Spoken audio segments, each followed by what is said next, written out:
I'll let one of you jump in on that.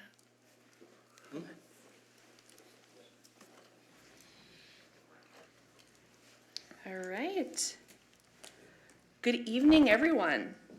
I am calling the Monday, February 7th, 2022 Parks and Natural Resources Commission meeting to order at 6:30 p.m.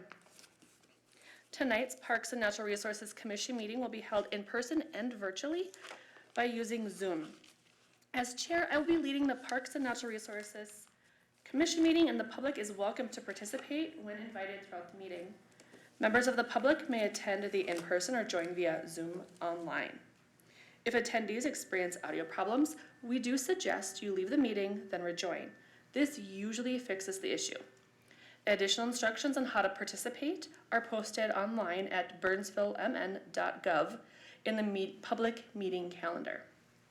As usual, tonight's meeting is available for viewing on BCTV and the city's website. If you are unable to participate this evening and would like to submit public testimony, I encourage you to email your comments to city staff or mail your comments directly to City Hall.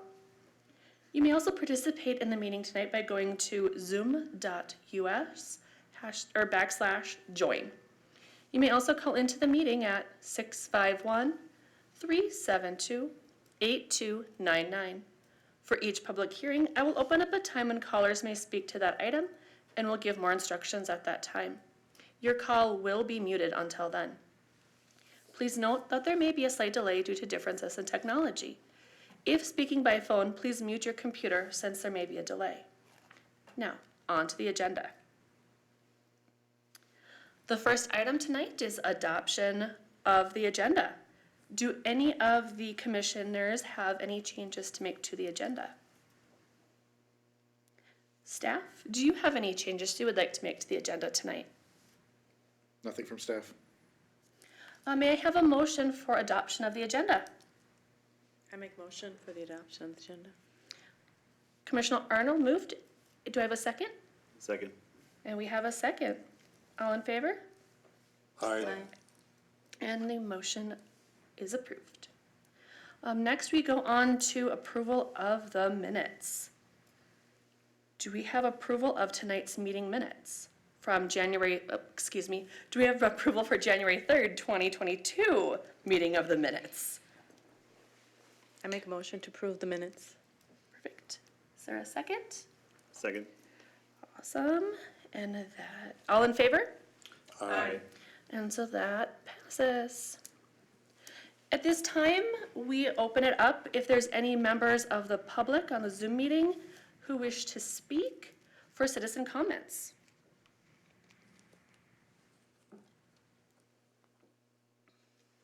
Hearing none, are there anybody here tonight who would like to speak for citizen comments? All right.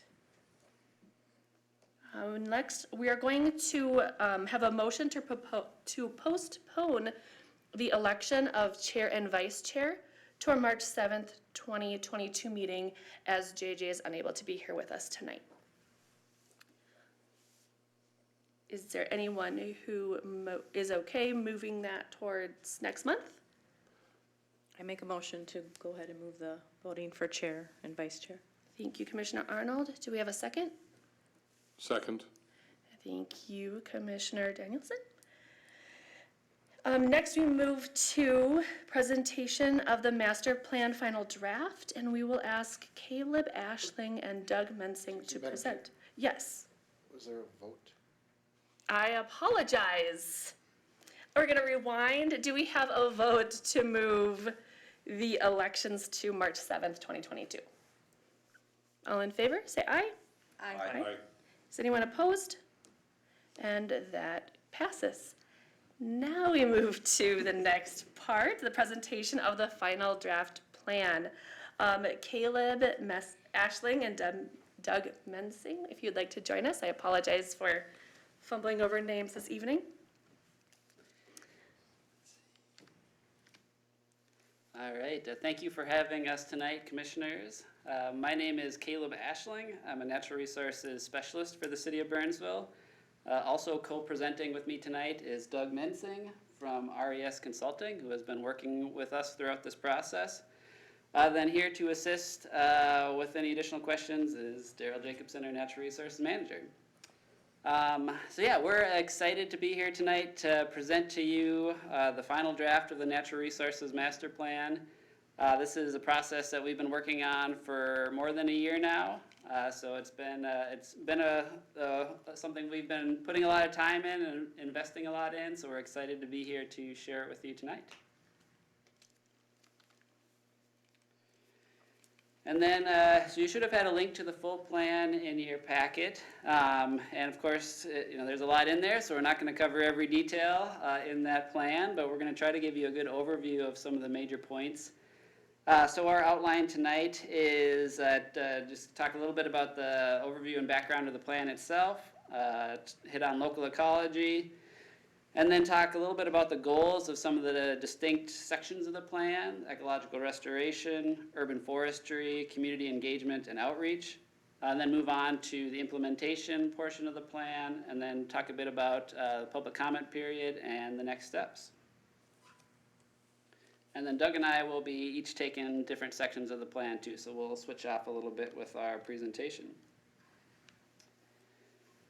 So just as a bit of a brief overview, the Natural Resources Master Plan was created in 1999, which was pretty early adoption for a city to have a Natural Resources Master Plan in place, and that's really jump-started this whole process and helped us have get the program to where it's at today.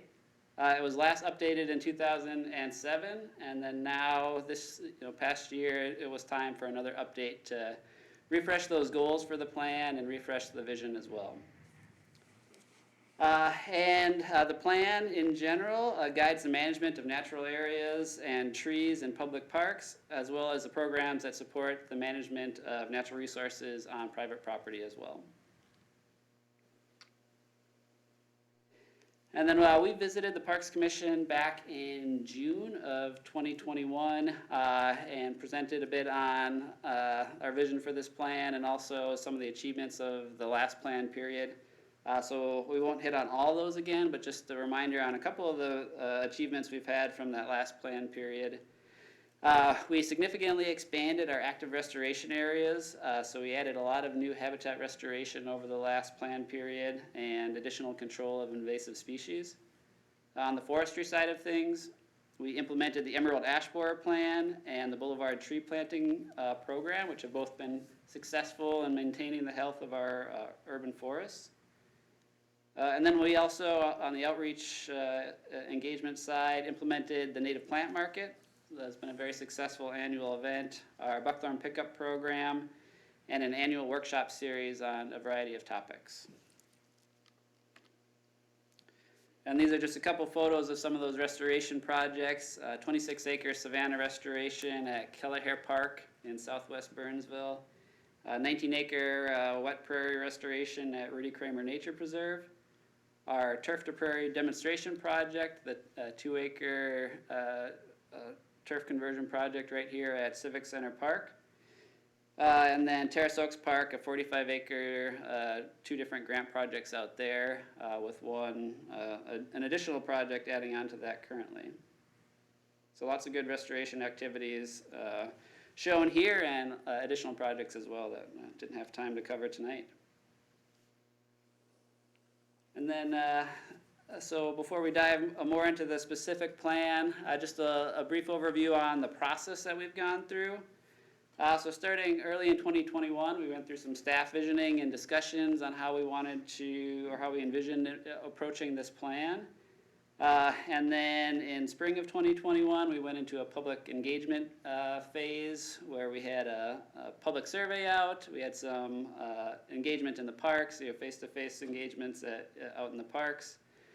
We had a stakeholder meeting, and then we brought the draft vision of how we wanted to approach it to the Parks Commission to get your feedback here and more public feedback. Then on to council work session.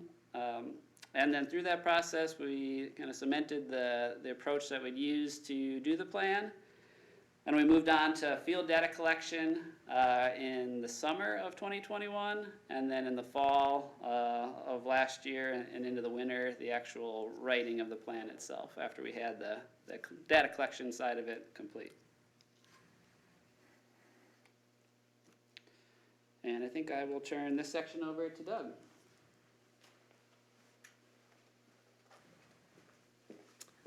Thank you, Caleb. Commissioners, Mark, good to see you. Yeah, it's exciting to be here to see this plan at this stage. So I'll just touch base on a few of these items here. I won't spend a lot of time on the ecology of Burnsville. I think everybody here is probably pretty well versed in it. But as you know, Burnsville is located in a pretty interesting part of the Twin Cities. You've got a really complex mosaic of native plant communities that once existed here prior to European settlement. So that creates a lot of interesting local conditions in terms of the soils, the vegetation communities that were there historically, and opens up some interesting opportunities and sometimes challenges for doing the restoration of those native ecosystems where appropriate. This graphic is showing basically the MLCCS, Minnesota Land Cover Classification System mapping for the city of Burnsville. The data is a bit dated. This was done back in the early 2000s. But the pink areas generally represent developed land, not all impervious, but a lot of it is impervious or lawns, altered cultural vegetation types. You can see within the black outlined areas, those are the city parks, and that's where a lot of your natural and semi-natural areas still remain within the city of Burnsville. So those are special places in terms of natural resources in the city. And then some of the other larger areas that are not pink are also the natural and semi-natural areas, also located within public lands, other park systems and things. Again, as you're well aware, a lot of these natural areas are severely degraded due to a variety of stressors that have occurred over time. Invasive species is one of the big ones you hear a lot about, and that Caleb has done a lot of good work with you and your city to deal with invasive species in these parks and natural areas. But there's also other stressors going on from climate change, from emerald ash borer, et cetera. These things have major implications for the natural resources, and that warrants and necessitates their management. So as part of this project, we identified the parks and priority water bodies that were going to be assessed within the city. You can see the list of the parks, community parks, natural area parks, and neighborhood parks with different criteria listed in the box to the right. But this was basically our go-to list. These were the areas where the natural resources were the largest, the most significant, the most of interest, where a lot of previous restoration work has either been done or was planned to be done in the near future. The ones that are in blue font, those are the ones that have a priority water body associated with them. So we also did a specific assessment, paid some special attention to those shoreline buffer areas along those priority water bodies. So ecological restoration and management, that's something, again, I know you folks have heard about a bit and know a bit about. But one thing that we wanted to bring to this plan is what we call using more of an ecosystem approach. And there's lots of techniques that are used in ecological restoration, which is a relatively young scientific field. But what we've been doing through the years and experimenting with and trying to push more and more each year is this ecosystem approach, which really is relying more on trying to restore the natural disturbance regimes that occurred in an area. And in an area like Burnsville, a lot of what that deals with, or a lot of that pertains to, is the historical fire regimes, the wildfires that used to go through the area. A lot of the systems here, the savannas and prairies that Burnsville is known for, those are fire-dependent ecosystems. And so when you can get fire back into these natural lands, as part of a restoration program and using that as a long-term management tool, that can be very cost-effective. It's a very holistic way to manage natural areas, and it works out well that historically a lot of the ecosystems in this region were prairies and savannas. They were fire-dependent systems, and also climate change is also kind of pushing things to be a little bit more dry and a little bit more like prairie and savanna. And so Caleb and your natural resource folks here in the city have had that on their radar for a while, and that's why a lot of projects are looking at taking some areas which might currently be a bit more forested, and looking at maybe pushing them a little bit more towards savanna.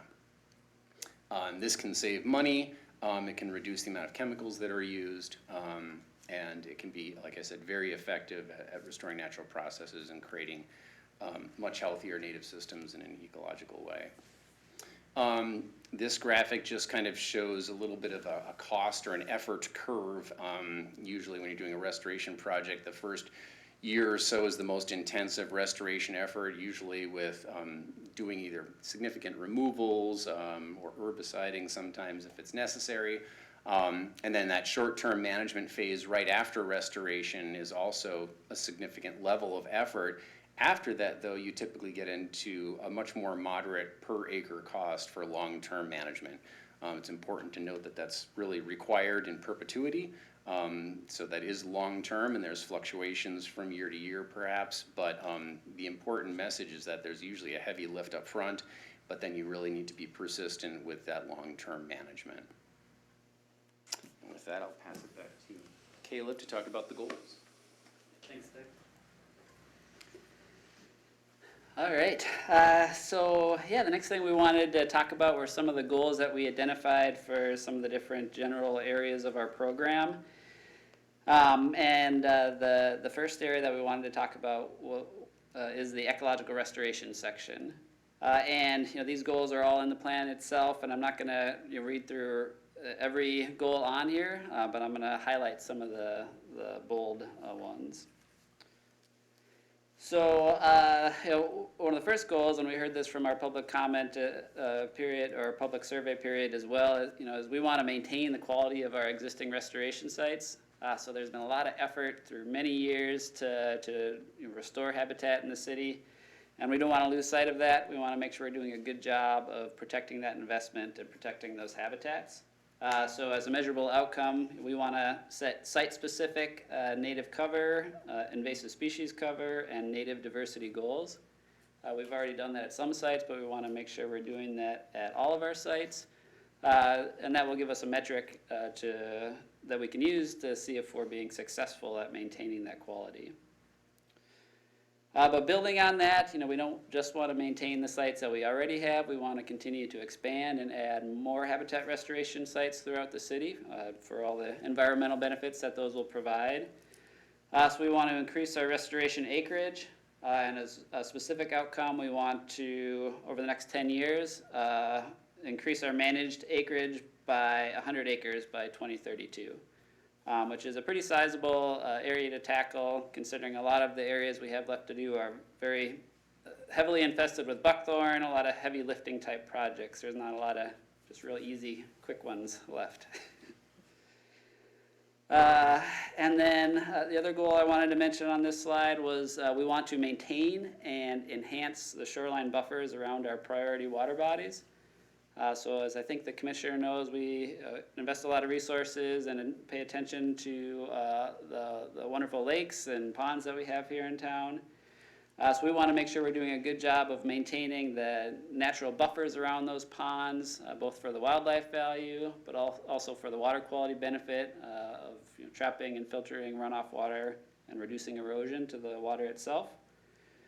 So as a measurable goal, we want to manage all priority water body buffers adjacent to Tier 1 sites, and those are areas like Crystal Lake, El Magnet Lake, Sunset Pond. So we want to manage all those buffers by the end of 2032.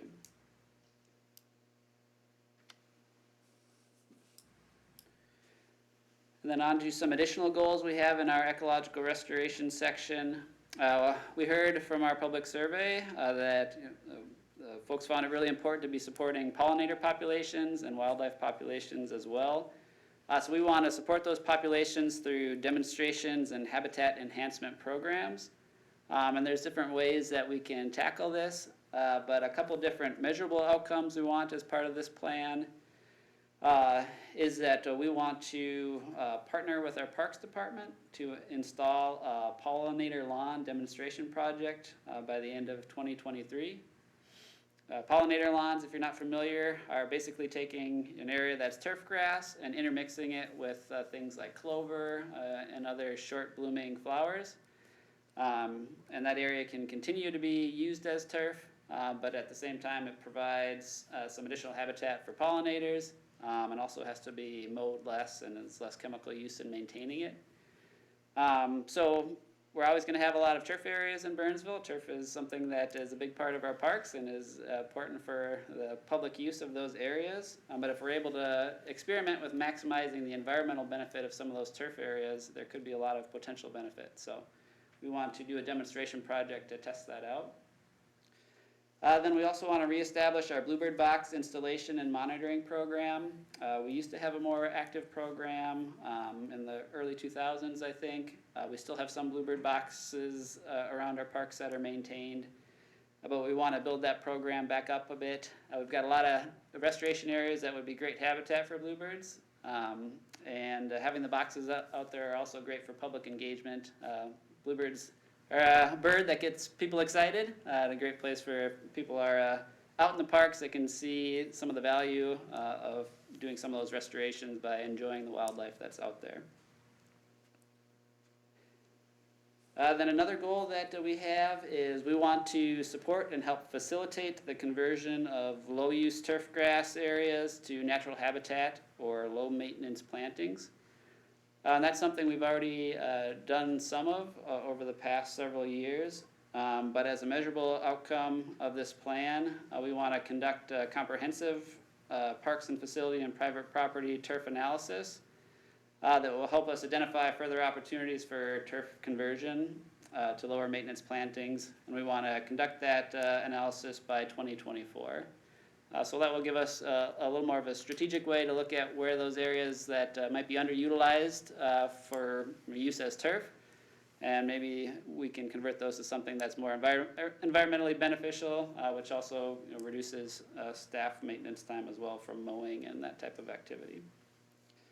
Then we also want to create an incentive program for private property conversion areas by 2025.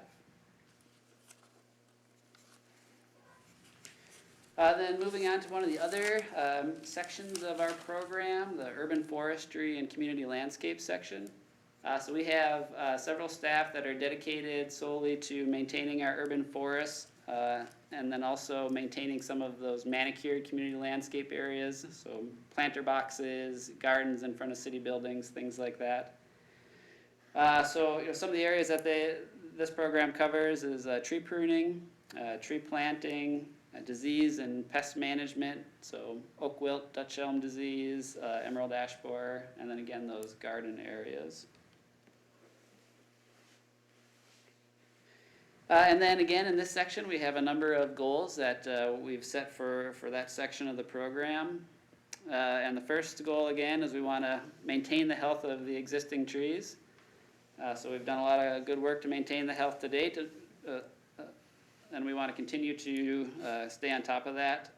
So we want to, as a measurable outcome, make sure we're visiting each park and boulevard tree on a 7-year rotation to make sure we're tackling pruning issues and assessing tree health on a regular basis to make sure we don't have a decline in the health of those boulevard trees and park trees especially.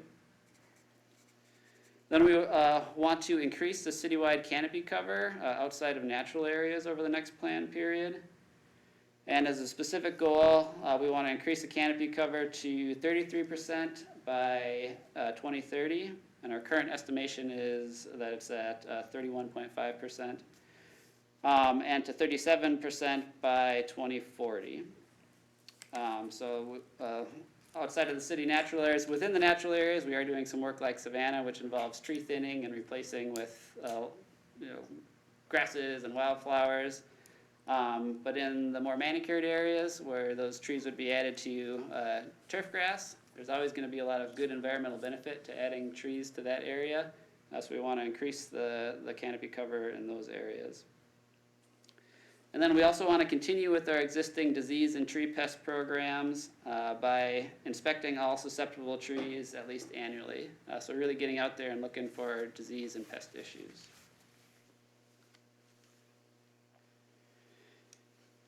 And then on this slide here, I'll highlight a couple.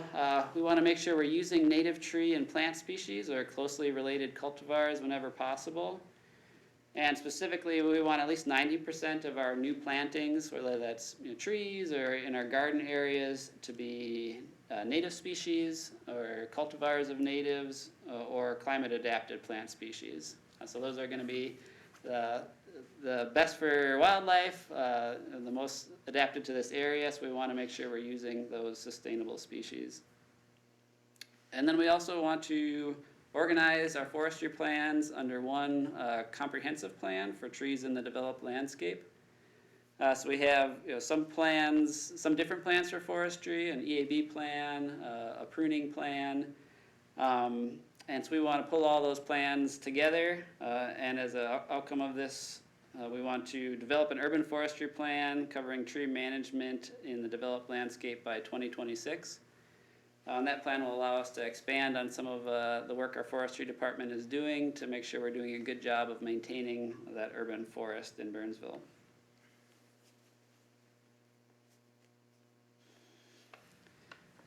All right, so moving on to community engagement. Community engagement and outreach is a big part of what our program and department does as well, and we wanted to make sure to give a section of our plan entirely to that area to really emphasize that. And the way that our program engages the community is through workshops, events like our tree sale and plant market, volunteer opportunities to get involved in natural resources management, public assistance programs like our water quality grants, and then through more passive education like our website, a city newsletter, things like that. And then so some specific goals that we have for this plan. We want to encourage local stewardship of resources by providing more public engagement opportunities. We feel that by getting folks out and involved in protecting or getting involved in the parks themselves, we can help build that local stewardship more. And to do that, we want to make sure we're holding at least 8 volunteer engagement or other outreach events by 2023. So we already do some volunteer events, but we want to purposefully make sure we're offering those opportunities every year to continue to build more engagement opportunities. And then another goal we have set is we want to encourage opportunities for the community to have meaningful hands-on experiences in nature, especially for children, as a way to build environmental stewardship. Specifically, we want to assist our rec department in installing at least one new natural play area by the end of 2023. So we have one natural play or nature play area at Terrace Oaks Park. We have a long-term goal of having 4 nature play areas in different parts of town. We want to work to at least get one of those installed by 2023, and after that continue to eventually have 4 throughout the city. And then another goal we have is we want to increase outreach and engagement in underserved communities. And specifically, we want to review our departmental public engagement procedures and public-facing programs for equity concerns, and developed a phased departmental plan by the end of 2023 to address issues. We want to look at the way that we're engaging the community and see if there's opportunities that we're missing, and just different ways to get as much of the community involved in the conversation around natural resources as we can. And then just a couple more for you. We want to continue to offer a series of engaging workshops each year and to try to update those as needed. And specifically, we want to offer a forestry-themed workshop by the end of 2023. So this could be something focused on proper tree pruning or selecting the right tree for your property. So trying to get people out and having those discussions about forestry, because we think that would be something that would be good for the community. Then we also want to encourage a community-wide conservation culture. One of the ways we want to approach that is by trying to actively share stories of conservation. And specifically, we want to document and publicize at least 3 city conservation stories and 1 private land story annually. One of our best tools is our city newsletter. But we want to try to share those stories of what's going on out in the parks, whether it's, maybe a restoration that the city's doing at Terrace Oaks Park. Maybe it's a rain garden that someone's installed on private property. But just to give people some examples of what's being done and try to let not just the city's work get out there and inspire people, but there's a lot of great work on private property that we could highlight that would maybe inspire people as well. And then, yeah, I'll hand it over to Doug for the implementation section. All right, we're getting closer. So the priority natural areas, there was 21 that were identified within the city of Burnsville. That's what's listed here in the table. You can see which ones have a priority water body associated with them, and then they were given a classification of Tier 1 or Tier 2. So 10 of the 21 priority natural areas were assigned to Tier 1. Again, that gets at the issue of kind of the largest, highest quality, most significant natural area resources within the city. And then 25 potential projects were identified throughout those priority natural areas. And that again was based on existing work that had been done, building on that work, other projects that had been identified by staff that warranted attention throughout the park system.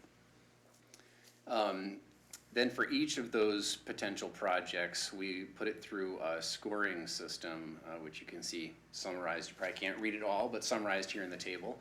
But we looked at some of those things that Caleb had mentioned earlier, like where previous investments have been made. That's certainly a high-ranking priority to continue to take care of those areas that you've already invested in.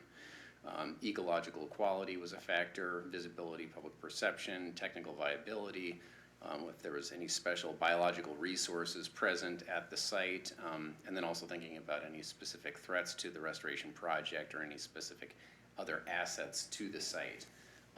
So scoring and weighing those factors helped lead to a prioritization process, and we identified, this table here is showing the 12 top priority projects, and we provided, we tallied up the natural area investments and the acres for each one of these project areas, and then with lots of assumptions, but some pretty solid assumptions about how work would get done, what needs to get done in each of those areas. We came up with estimated costs for the first 3 years, and so again, that kind of gets you through that first year, that heavy lifting year of restoration work, and then gets you into two or three years of the follow-up short-term management that's required. You can see the dollars associated with each of those projects, and so those 12 total, $1.76 million for doing all of that work. Again, covering those first 3 years essentially for each of those projects. Then just as an example, this is Alley Magnet Park. You can see outlined in the purple and with the A1 and A2 labels, those are two of the priority projects that were identified, and you can see those are building on all of the hatched areas. The yellow hatched areas are previous restoration projects that have already been done or are in progress already. So again, the idea of building on existing work, connecting restored natural areas, et cetera, are some of the things that were factored into both the identification of the potential projects as well as the prioritization of them. So those top priority projects will be implemented as funding becomes available. That's both internal funds from the city as well as getting grants and other working with partners, et cetera. Partners, volunteers will also help to advance the implementation of the program, and will also be increasing public engagement as part of the projects. And then those previous investments, again, will be protected by conducting the long-term management and stewardship that's required for these natural areas. Back to Kate.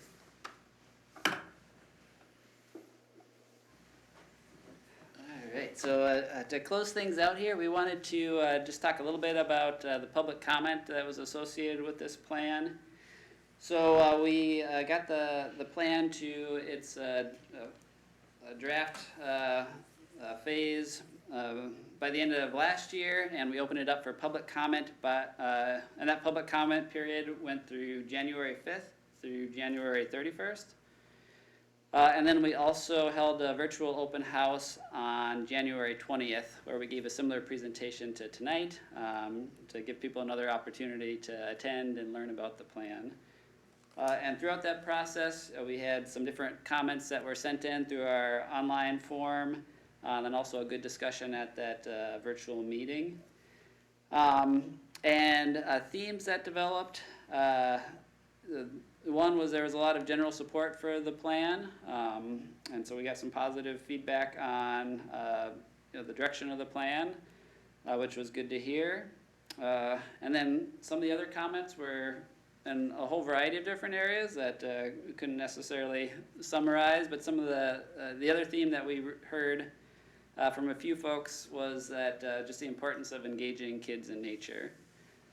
So we did go back and tweak some of the language we had existing in the plan related to that, just to strengthen that a bit, and as staff will continue to keep that in mind as and look for those opportunities where we can do that.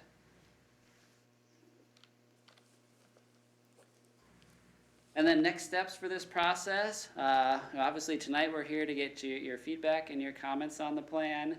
And then following this meeting tonight, we'd like to take the plan for City Council review, and that would be on February 22nd.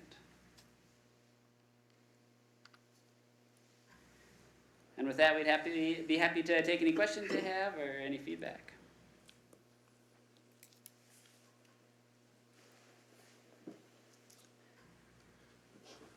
Sure.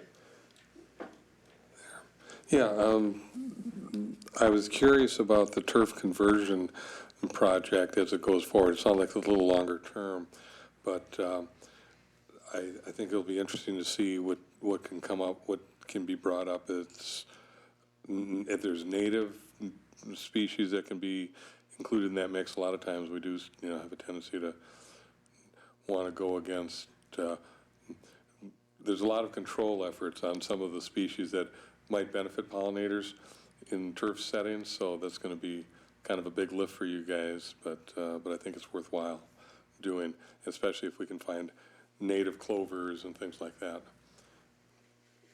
Yeah, I think hopefully, I know there's kind of two different things related to that we're planning on doing. One is turf conversions to actual native prairie. So in areas where it doesn't need to be turf anymore, we definitely want to use those native species. And then in areas where it does continue to need to be turf, then I know a lot of those are the species, wildflowers that are used now are non-native but still beneficial to pollinators, but hopefully there will be opportunities to use more actual native species too. So we'll continue to look for those opportunities. Great, thank you.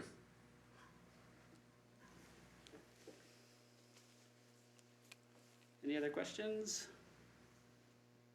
I don't know, I just was gonna say it's exciting to see, the amount of activity you're working with private landowners, looking at that map where, like 85–90% of Burnsville was developed. It's like, that's becomes like a priority area just because there is no connections or continuity between habitats. So reaching out and with those private landowners, I think is a great idea, and hopefully you can continue to have success with the pollinator gardens and other things that I know, like the Soil and Water Conservation District hosts as well. So, Yeah, absolutely. We can do a lot on city parkland, but there's only so much we can do to get us where we want to be. So that private land is important. My only question is, with the native plant market coming up this spring, are there plans for it to be virtual again, like last year? Are they planning on site? Yeah, our plan for the native plant market this year is it will be a hybrid. Last year it was pre-sale only. So there weren't any day of sales. This year you will have the option to pre-order and then pick them up on the day of, but vendors will also be doing kind of their normal setup and selling the day of too. So we're going with the pre-sale option was successful last year, so we wanted to keep that, but also still have day of sales too. So it'll be a hybrid. Great, thank you.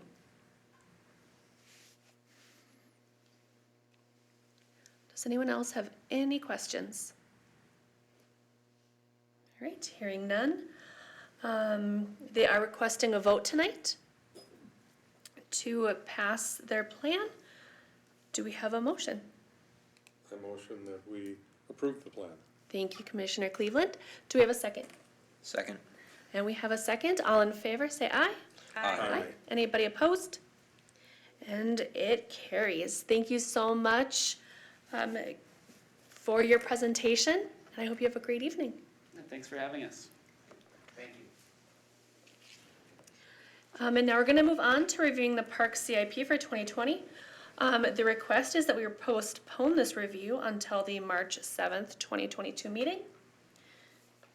Do we have anybody to make a motion on postponing that until next month? I make a motion to postpone till March 7th, the review of the Parks CIP. Thank you, Commissioner. And do we have a second? Second. Thank you. All in favor, say aye. Aye. Aye. Anybody opposed? Great. The motion carries. We will now move on to the miscellaneous portion of our agenda tonight. I will be presenting at the work plan. I will be presenting our work plan to our city council tomorrow evening. If anyone would like to join me, that would be wonderful.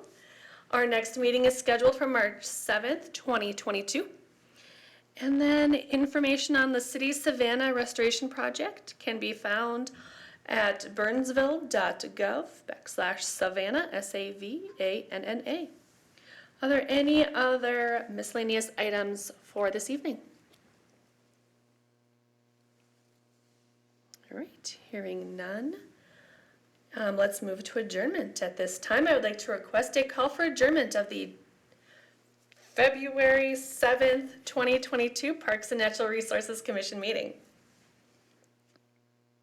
Motion to adjourn. We have a motion for adjournment, I second it. and we have a second. All in favor? Aye. Anybody opposed? Great. Well, I hope everyone has a great evening, and we will see you next month.